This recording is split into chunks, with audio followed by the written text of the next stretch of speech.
Hi, happy Saturday. Today I'm going to read a story that I wrote that was a prompt from the Tale Foundry. I will put a link to the video down below and you can listen to Benji at the Tale Foundry read my original story. I embellished this a little bit because you can only do, I think, about 250 words is the word limit that the Tale Foundry does for their short stories, which they put up every week. So if you want to write and you need some ideas, I suggest joining their group. They're really awesome and yeah, just a great group. And they come up with a lot of good prompts, I think. So this one was called The Quiet of Fresh Snow. And I did make it a little darker, and it's up to the audience as to whether or not the main lady, Hannah, makes it out alive or not. I'll leave it up to you. You can let me know what you think in the comments down below. Also, I don't do this in my videos, but I was asked by my daughter, the actress at the beginning, if I would say, please like and subscribe if you like this. She did not get snow in her boots for nothing. So yes, if you like my videos, like and subscribe. I put a new one up every other week, so check out my other videos too, by the way. They range from poetry to illustrations, children's stories to horror stories, so hopefully there's something in there that you will like to listen to. Anyways. So today's story doesn't have a name. I initially called it Trying and Failing, but I don't really like that. It doesn't really go with the story.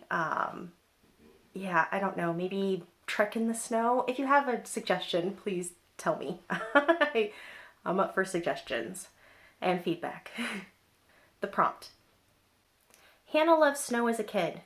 Just like most children, when the snow fell, her eyes grew wide with excitement. There was nothing like going outside to dig her hands into the soft, cold piles, turning them into snowballs or snowmen. On weekends, she could play as soon as she woke up. On school days, though, she could only play in the crisp, glittering fluff at the bus stop and during recess. Unless school was canceled. Those days were the best. As she grew up, Hannah lost some of that joy. Whenever the forecast called for snow, she groaned in irritation and disappointment. The falling flakes now meant accidents on the roads and manual labor. It's a rare person who enjoys shoveling sludge out of their driveway, Hannah thinks, glaring out her window, or who looks forward to sliding down the street on the way to work. She does, though, miss the joy she felt seeing the world covered in white, so fresh and clean, so brisk and bright. Today, Hannah decides to try and recapture some of the love she had for the wintry weather. With the day off, she plans to remind herself how calming it can be to watch the snow fall, to hear it crunch beneath her boots, to take in how pristine everything looks when freshly covered in white. Hannah drives to a local area full of trails, hoping for a serene walk. The only tracks she wants to see will belong to animals other than humans. Hannah gets her wish.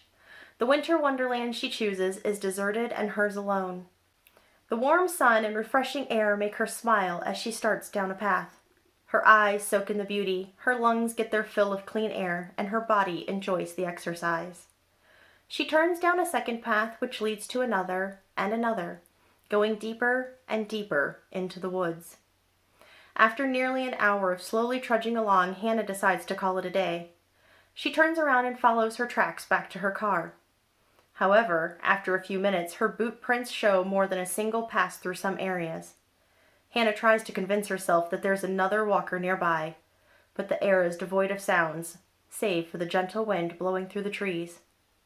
And those are definitely my shoe prints, Hannah admits, checking the bottom of her boots. Hannah tries to recall the way she came in, but in truth, she was busy watching for wildlife in the vegetation-bare brush. Trying to keep calm, she picks a set of tracks and continues on. Cold seeps into her coat and nips at her fingers. She buries her gloved hands into her pockets. Fear begins to eat at her. It's so easy to get lost, she thinks.